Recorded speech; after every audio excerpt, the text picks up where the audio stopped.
Good morning mga kapatid. Ito pong video ito, ang upload kong ito, ginagawa ko po ito bilang isang reaction video sa sinasabi po ni former PDEA agent Jonathan Morales. Ito, pakinggan nyo po ang sinasabi ni former PDEA agent Jonathan Morales, kung anong masasabi niyo at ano rin ang saloobin ko sa sinasabi po niya. Pakinggan niyo po ha. Ako po si dating PDEA agent Jonathan Morales. Alam niyo, napakatagal kong inantay yung pagkakataon na ako ay maimbitahan diyan sa House of Representatives. Subalit,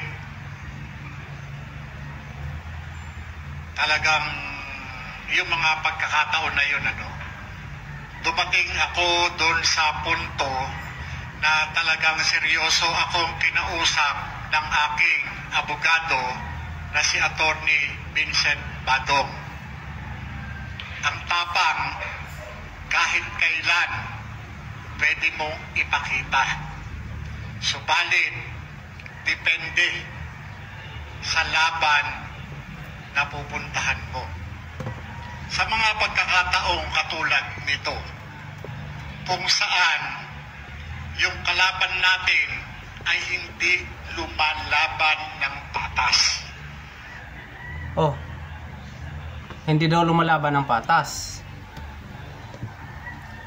So, anong gagawin natin kung hindi lumalaban ng patas? Ang dapat sana natin gawin, baka ang inaano ko lang kasi, baka nga ay magkakudita kung ito'y gagawin nila. O baka yun ang dahilan na makita ng butas ang ating presidente na mag-declare ng martial law. O pakinggan nyo ulit ha.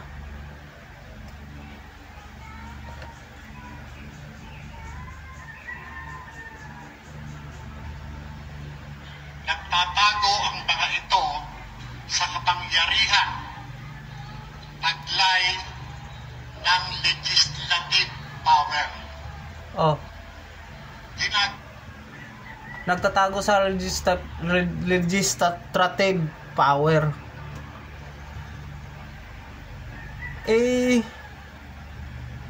Ipabayan lang muna natin sa titingnan nyo muna pag masdan nyo muna kung anong mangyayari sa atin, sa mamamayang Pilipino.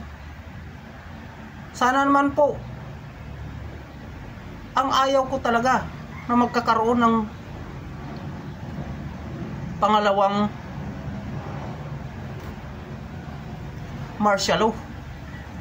At dahil ayaw kong maranasan ng mga anak ko, napakahirap ang buhay martial law. Pakinggan nyo pa. Gamit nila yung kapangyarihang ipinagkaloob ng ating saligang batas. Kapangyarihang siyang sisiil sa karapatan ng lahat ng Pilipino. Ayan yung alam nyo man pala Nag-aagaw yung damdamin ko at doon sa maganda at legal na suhestyon ng aking abogado. At sana po, labag man sa kalooban ko, sinunod ko siya at ganun din ng konsensus ng karamihan sa mga kasama ko.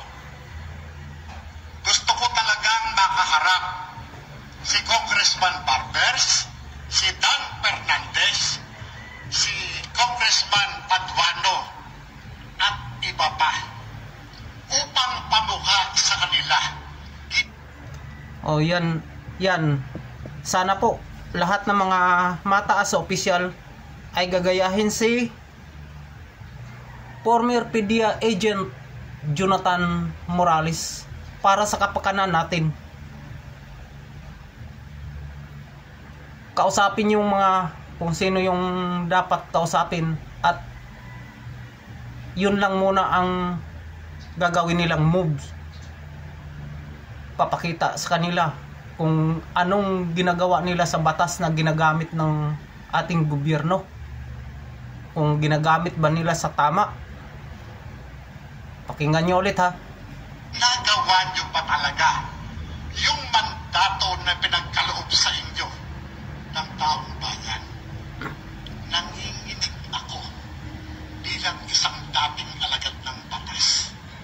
Umuusok na siya sa galit. Pero iniisip pa rin niya ang kapakanan ng mamamayang Pilipino.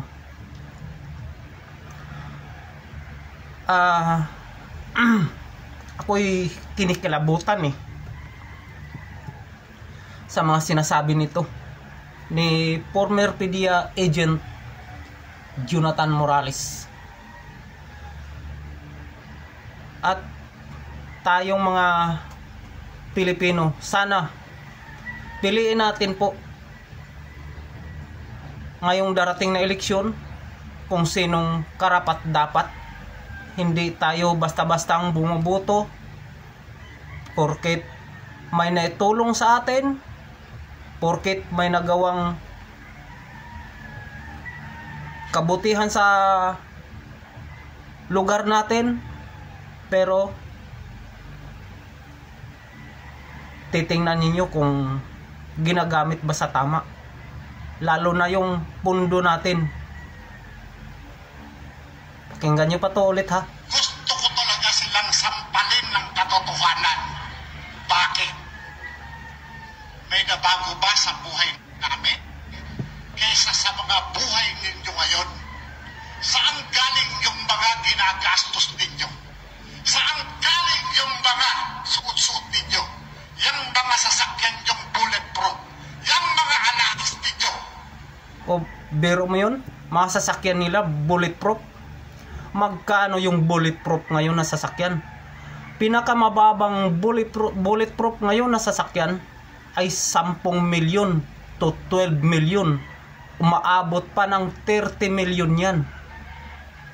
O saan galing yung saan galing yung pirang pinambibili nila ng ganyan? Pakinggan nyo pa to ha. Yung mga suot-suot ng mga asawa ninyo, ng mga kapit ninyo, Oh, yung mga panubuhay ninyo, saan galing? Kami, ako, nagpapakamatay, nakikipagbarilan, umaharap sa bala, umaharap sa panganib. Para sa bayan, kayo anong ginagawa ninyo? Diba? Anong ginagawa ninyo?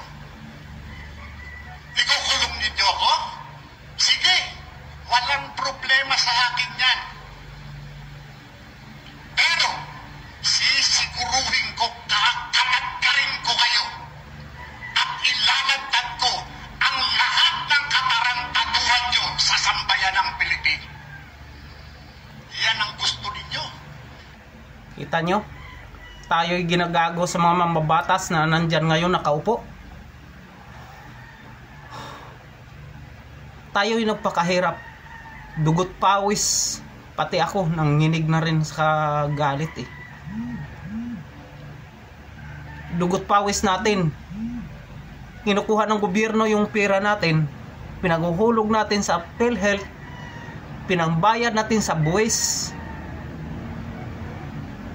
O anong ginagawa nila?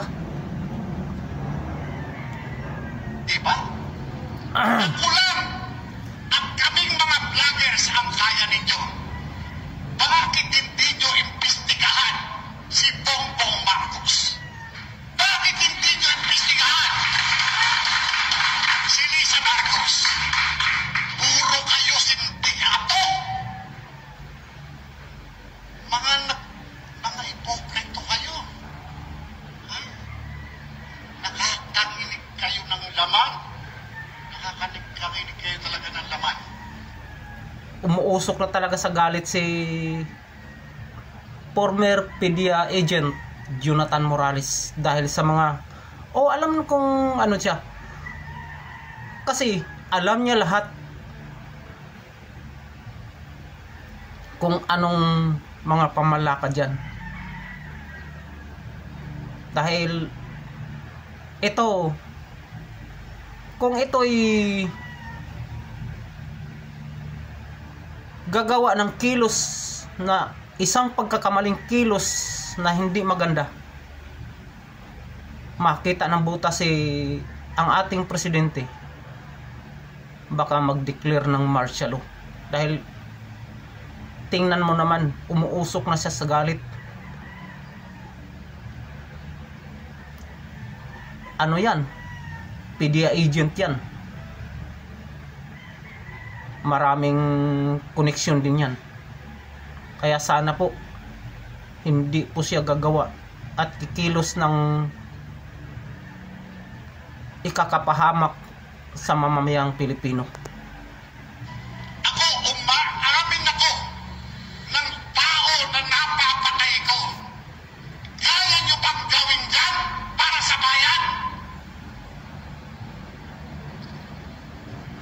Alam nyo, sa totoo lang, pagka nakikita ko yung ganito, yung kinakaya-kayanan ninyo, yung sambayan ng Pilipino na nagpapasweldo sa inyo, nangliliit ako.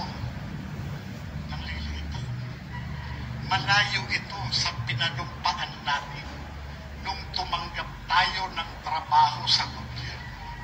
Nangako tayo sa sambayan ng Pilipino na ipaglalaban natin ang kanilang karapatan. Pero asan kayo ngayon?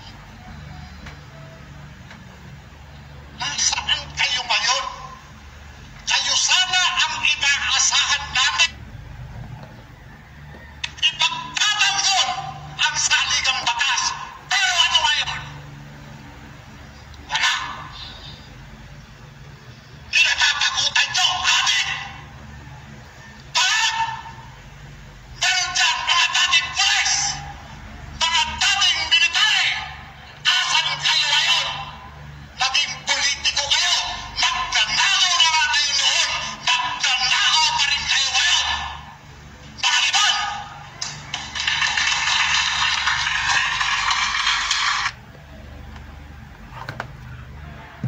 Kaya sana po tayong mga mamamayang Pilipino, gagamitin po natin ang utak natin bago tayo bumoto at pipiliin natin kung sinong karapat dapat nating iluklok sa Senado. Ako'y kinakabahan nababahala sa kinabukasan, sa hinaharap, lalo na sa aking mga anak, sa pamilya ko, sa pamilya ninyo, at sa buong Pilipinas. Yun ang kinakatakot ko. At sana po magising na po tayong mga Pilipino.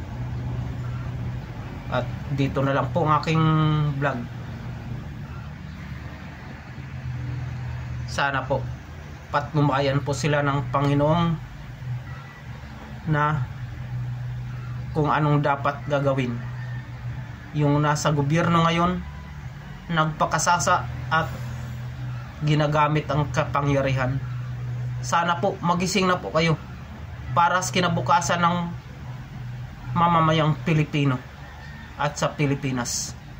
Thank you po sa mga subscribers, mga viewers. Maraming salamat po sa inyo lahat.